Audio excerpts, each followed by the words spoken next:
Hi guys, this is Jeff at The Glorious Uncertainty, and it is Sunday the 9th of April, and I thought what we'd do is we'd go back through what we're doing here, and I'm going to show you exactly how I break down the finances right down to how much we invest in each potential horse.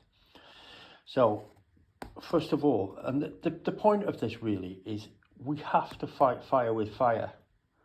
Those algorithms and those bookmakers are switched on. Don't kid yourself, they're switched on. And so we have to be as switched on as them to make this pay. So I'm going to go through the whole thing with you, which includes the 5:35 at Southall. Now we can't play in that race because the market has been established and I don't want to. Really, even if we have a winner, it makes no difference. I am not backing anything in that race. The market has already been established. So here we go. So we start with the business footing, and we have an initial investment of 400 points or units, whichever you want to call them. Those. So let's just say these are pounds. That's £400. But you can play whatever level you want to play at.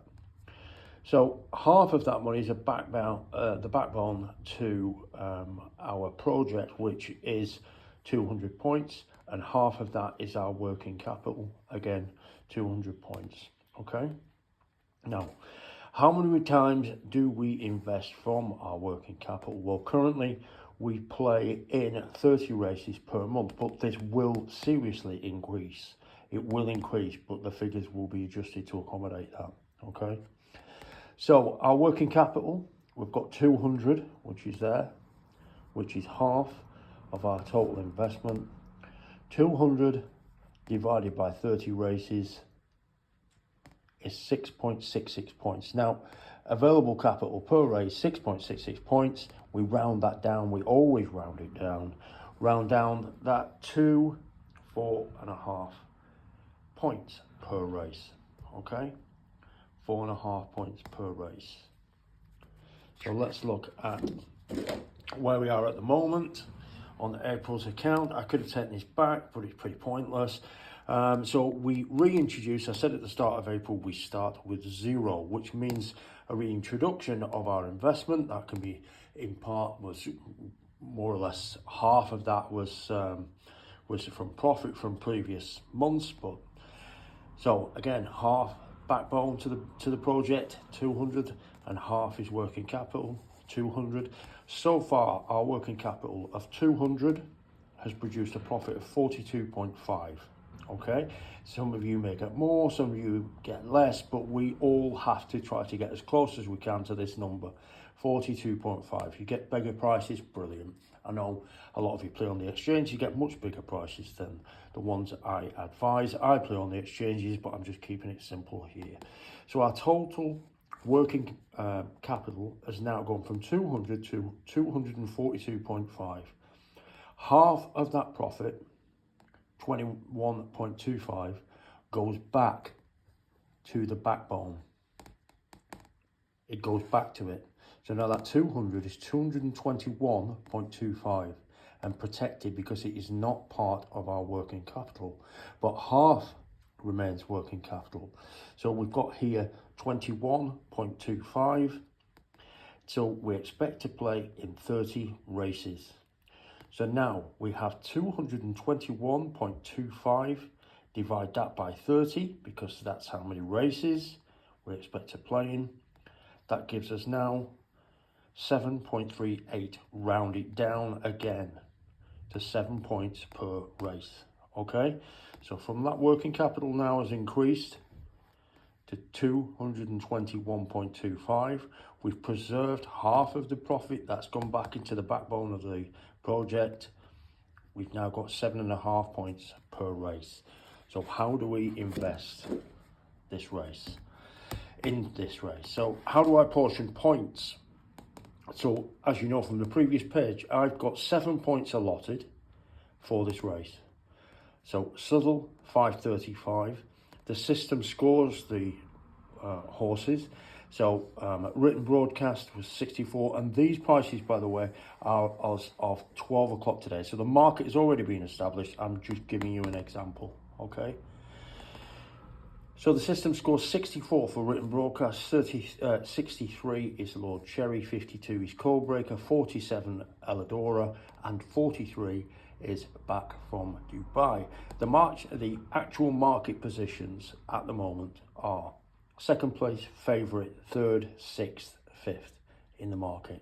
Now in my book, I have written broadcast at the top, so he stepped up one place in my book.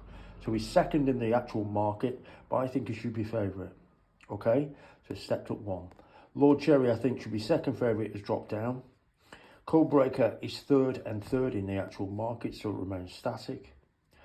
Eladora, in the market position, is sixth. I think it should be fourth. 1, 2, 3, 4. And so stepped up 2 places.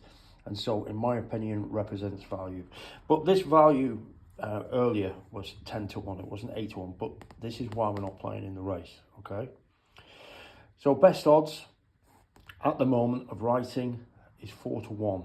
About written broadcast is 4 to 1. Eladora is 8 to 1. Okay. Now a 4 to 1 chance represents 20% on the book. That means the bookmakers at a 4 to 1 give it a 20% chance of winning. Okay. 8 to 1, that represents 11%, an 11% chance of winning. So a total of those 2 chances is 31.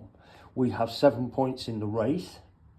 We divide that by the 31, that gives us 0.23. Now written broadcast has a 4 to 1 chance, 4 to 1 horse, 20% chance. So 0.23 times by 20 is 4.52. Eladora, 8 to 1, an 11% chance, and that is 0.23 times 11 equals 2.53. Combine those together, you get your 7 points roughly, 7 points. So it would be 4.5 points on written broadcast at 4 to 1, and it would be 2.5 points on Eladora at 8 to 1. Okay, so that is how it is all broken down. That's how we break it down. Right from the start, we slowly, as the pot builds up, we then take some back, put it into the backbone of the project, and then half of it always remains working capital. But we've always got that, just in case everything goes monumentally disastrous, which I don't think it does. I don't think it will. Well, I know it hasn't. So far, over the past 18 months I've been doing it, it hasn't. So since coming back. So all I want to show you is exactly how it works. Now, that is really it for today. Again, the subtle 535 would be interesting to see how that plays out. Interested to see if written broadcast or Eladora win. But like, as I've said, that was 10 to 1, Eladora. And Eladora really is a very good horse. But again, I can't back in that race. I can't back in it. Right, that's it. I hope you're enjoying your Easter weekend. Good luck with our bet later. And cheers. Bye for now. Bye-bye.